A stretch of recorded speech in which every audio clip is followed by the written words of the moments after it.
A lot to get to inside the Woody Hayes Athletic Center after another Tuesday with Ryan Day and Jim Knowles. We are going to just dive right in, not waste any time with the 40-year vet Tim May, with Andy Backstrom and me, Spencer Holbrook, on a practice report here, fellas. Injury reports, Jim Knowles says Tommy Eichenberg will play unless they make him not play. He was more assertive. As is toughness. Yeah, but clearly they're looking at something there that's interesting. Lathan Ransom, I think it's safe to say, will not play. We're monitoring the situation with Denzel Burke. I think Ryan Day made sure to comment on Denzel, aside from Lathan, that he expects a week of practice this week. That's good news for the Buckeyes and for Denzel Burke. Not a lot of chatter about Cade Stover this week. We'll continue to monitor that situation. Josh Proctor's being monitored. Josh Proctor's being monitored. And then we've got no changes at special teams. There will be no changes at the special teams coordinator, not something that we expected to happen, but still noteworthy that Ryan Day was asked if he's considered making a change. He said that Parker Fleming is a great coach and a great teacher. He's around him every day. He believes in him. And so he gets the vote of confidence from the head coach, Ryan Day, as the scrutiny around special teams continues to swirl inside this building and outside this building with a lot of chatter about Parker Fleming. That is all on the practice report. Of course, we'll get offense and defense as well. Tim, your big takeaway from Tuesday inside the Woody? Well, the one takeaway in response to the last thing you were talking about, that three things can happen when you signal in plays, and two of them are bad. So I'll leave it at that. Like we said, if you knew Jesse Murko could punt with his left foot, that wouldn't have been such a problem. I think we covered all that on Monday, right, from the horseshoe, from the stadium.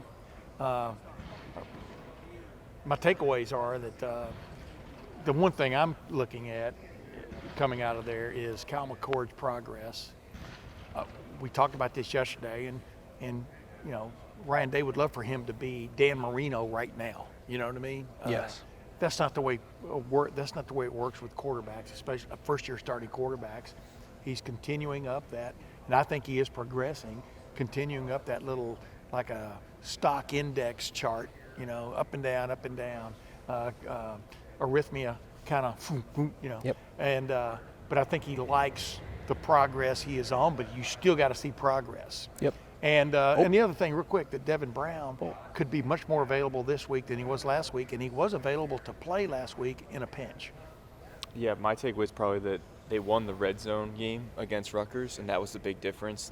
Ryan Day calls them 4-point plays, offensively and defensively. Yeah. You know, he pointed out, and something that I wanted to mention on the video on Monday, but I forgot to, Davidson Igbinosun didn't have his best game against Rutgers, but he also made that tackle on the Fumblerooski cousin, you know, related trick play, and he just sprinted downfield to get Kyle Munningai down, which is just huge for that 4-point play. Yeah, I mean, so the fact that they're winning in the red zone on defense, and finally they won in the red zone on offense, scoring touchdowns in all 4 of their trips there, that was something that was clearly a success point that they pointed out in, you know, reviewing the film, and I think that that's something they're going to try to replicate going forward.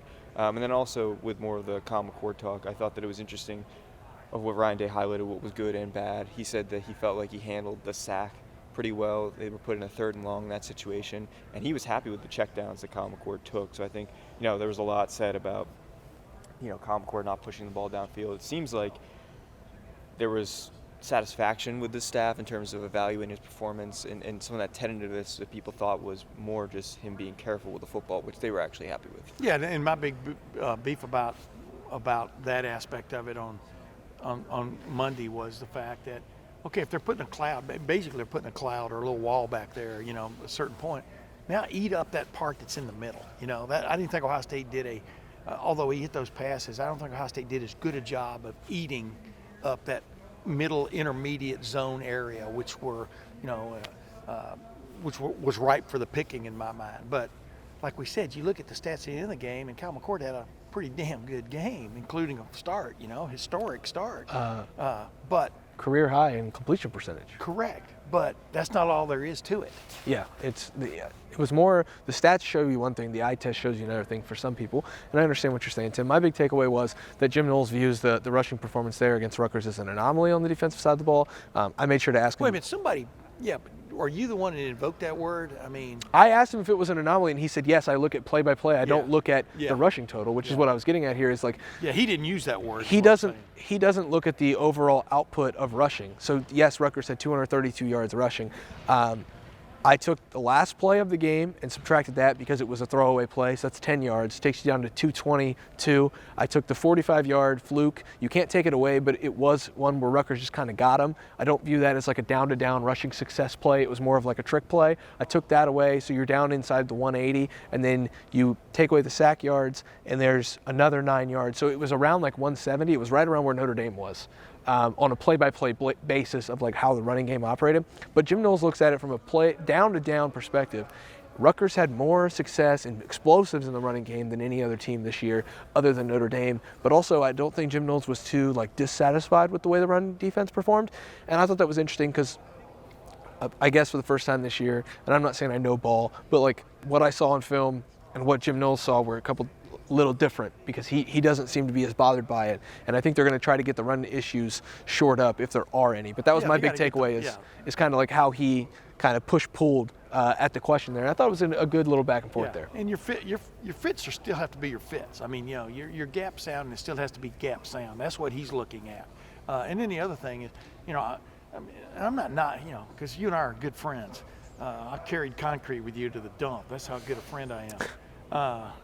But for example, that little trick play they ran to get the first down, and basically the longest play against Ohio State so far this year, right? Yeah. That set up a field goal. That wasn't a throwaway. That was meaningful rushing yardage that helped Rutgers take the lead in the game, a game that they were 18-point underdogs in. So, there are all kinds of ways to look at things, but that's the only thing I would disagree with you on the way you explained that. Yeah, I think the defensive performance is kind of under the microscope just because we're not used to seeing this defense do that and give up those type of plays all year. And now they did against, of all teams, Rutgers. And I know it's a different type of Rutgers, but the logo is the logo, and people think of Rutgers a certain way. But then again, Andy, I'm going to bring it up to you and let you kind of tee off here. The red zone, these Buckeyes just continue to do well in the red zone. Yeah, Tim's going to write about it, I think, after this, and they give you an inch, they're going to defend it. And that's the motto that Jim Knowles brought in from Oklahoma State, and it's really set in this year more than last year. And I think that, he doesn't call it bend but don't break. It's more back to that motto, and I think that this defense has really taken hold of that.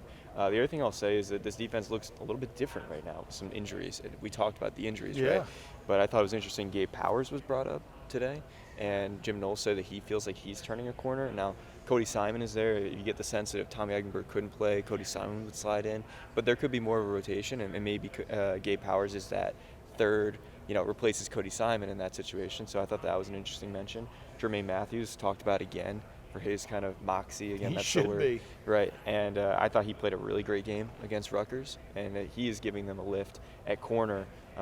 Denzel Burke apparently practicing today or be on the practice field today. But as long as Denzel Burke is out, Jermaine Matthews is someone that's valuable to this defense. Yeah, and then Denzel Burke on the practice field to what level? That's the question. And Jermaine Matthews, his nickname should be Jermaine Moxie Matthews. And then I think that's a good nickname. There was also Malik Hartford who was brought up. Who started a game against Youngstown State, was not ready for that moment by people that we've talked to in the building and kind of publicly a little bit. Just didn't really feel like he was feeling the game out very well, so they take him out. He continues to learn, and then he goes in there, plays 31 snaps against Rutgers, and looks decent. I don't know if you would say that he had a great game, but I don't think that you would dock him for anything because he's a true freshman out there in some. He appeared to be lining up correctly, though. Yeah, in some tricky spots. So it's. The freshmen are not as much freshmen anymore, and I think that's a big thing. Tim, you brought up Kyle McCord. I think it's good to shift over to the offense. I asked Ryan Day about the running game and how much more confident it is with Travion Henderson in there. He said it's a group effort, but there's certainly a different feel, when 32's got the ball because he's just such a difference maker.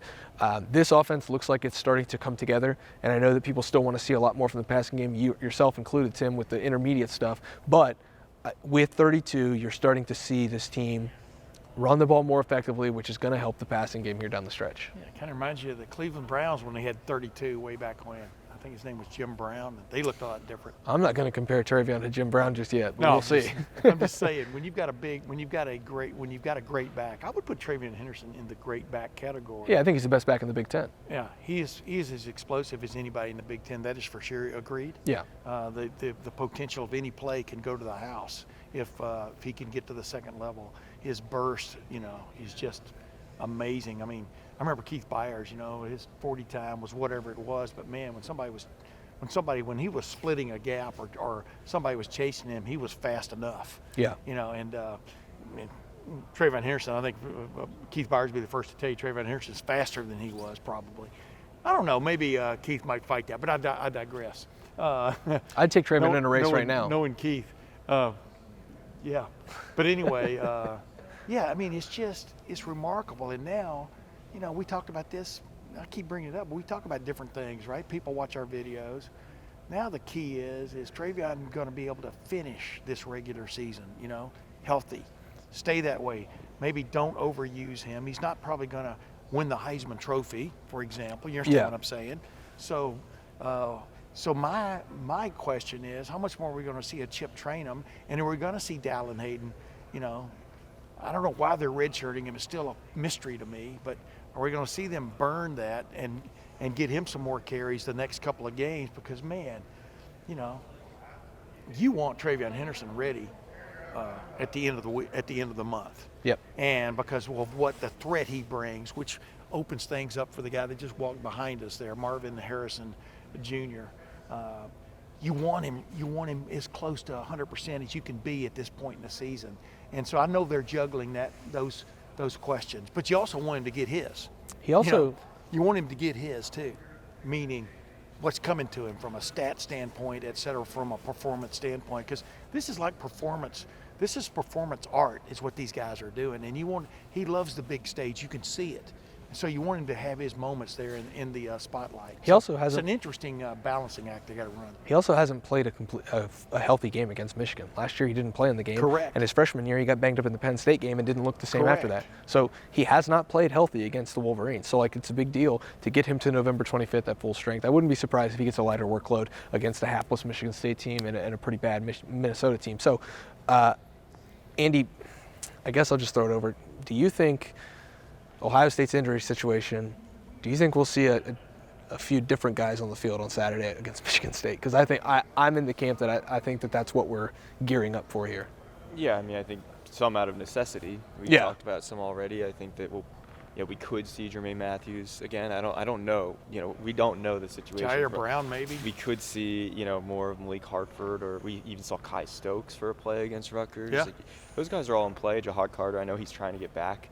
He was warming up before the Rutgers game. Maybe he would be in play. I'm not sure. The fact he was on the trip was big news. Yeah. So, there's always the possibility that one guy we probably won't see is Jelani Thurman. I know that we talked a lot about him in the offseason, and I think he is someone that has a lot of talent. Look how upset he is. But No, but I think that from the way I he think was we're going to asked see about, Jelani Thurman. It's going to be interesting when it happens. Well, I don't know. But today, from this point, it seems like we might not see him this week. Just because it seems like they're satisfied with what they got from Patrick Gerd and G. Scott Jr. Tight end, no matter if Cade Stover plays this week or not. And yes, it's a thin position group, but they seem to be okay with this. Hey, I'm gonna get a football out here. So when you pass the football to that guy, he's talking. When you give it to him, he's talking, and I'm not. And then when y'all give it to me, I'm talking and I'm stiff arming. I'm trying to stay away. I think you'd be trying to rip it out of there. I want to tell you something. Patrick Gerd. I mean, this is a guy walk on. I mean, Playing well. he's played well for a couple of games now, and he deserves his own moment in the conversation here and stuff. Because I mean, boy, to achieve what he has gotten to is pretty remarkable.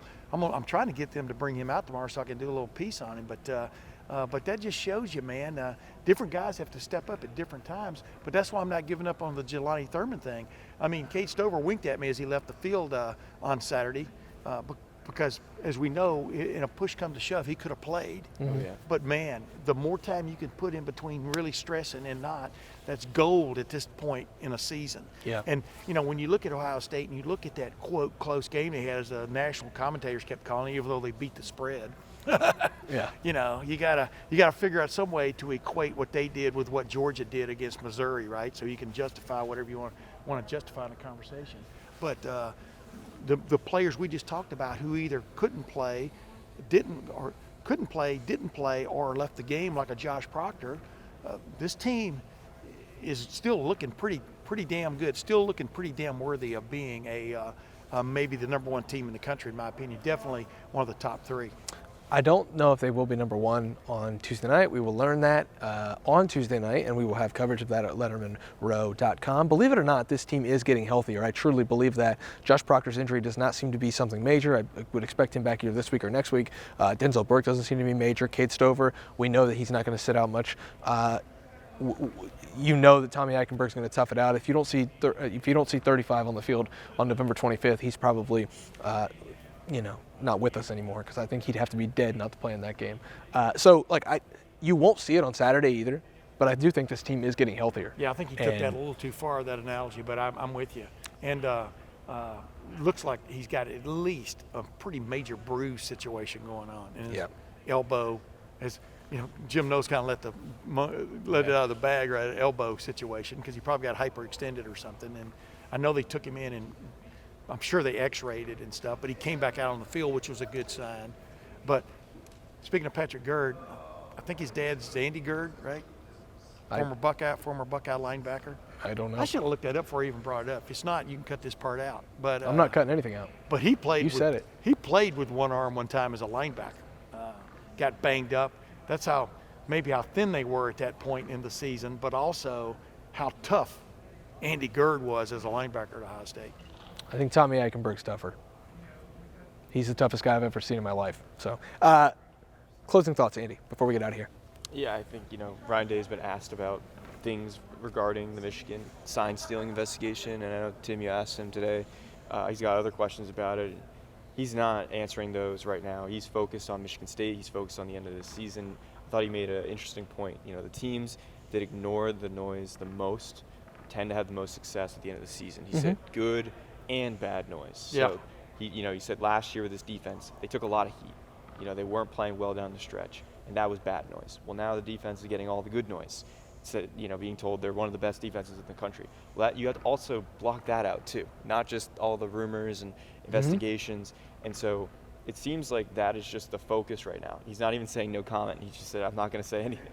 He's not giving anyone anything at this point, which I think is what you should do in this kind of situation. But at least he found a way to kind of answer my question, because obviously his family's name was inserted into this in a bogus way. Yeah, of course. And I know that cut him to the core. I mean, I'm sure of that. It would have to, yeah. But he's been very consistent about not saying anything about the thing and letting the authorities, close quotes, take care of business, which looks like it's going to happen sometime this week, maybe even, who knows, could be tonight, could be tomorrow. But do you expect a ruling of some sort coming from Tony Petitti in the Big Ten office about this situation? And you got to believe it involves some type of suspension situation. Ryan Day taking the high road on that situation. I think he's handled it perfectly in the media. When he said no comment, he thought he was doing well. People took that as, he must have done something wrong. So he said, I'm not going to say even no comment because there's no point in this right now. I know he thinks it's stupid. I know he's not pleased with it all, but he's not going to say anything. And I think that's a great way to approach it all. Lettermen Row will Ask me if I play golf very well. Ask me. No, because No, ask me. Do you play golf well, Tim? I'm not going there. No comment. There you go. There you have it, folks. Tim May, he'll be on the golf course on Thursday. Go bother him on the 18th green. Just yell Noonan when he tries to drive. But until then, we're going to be at LettermenRow.com covering the Buckeyes. $1 for the first month. Hey, that gets you through the game, that rivalry game with whoever's coaching at Michigan. That gets you through the Big Ten championship game because we all three think Ohio State might be there with a win in Ann Arbor. And it gets you almost up to National Signing Day with Matt Parker on the recruiting side. It definitely gets you through the college football playoff announcement where we find out where the Buckeyes will be for the holiday season. Lettermen Row will be wherever they are, and Lettermen Row will be at LettermenRow.com for the foreseeable future. Tim May, the 40-year vet, Andy Backstrom, I'm Spencer Holbrook. Thanks for watching. Thanks for listening. Go get that coverage right now, $1 for that first month, and we will see you over there at LettermenRow.com.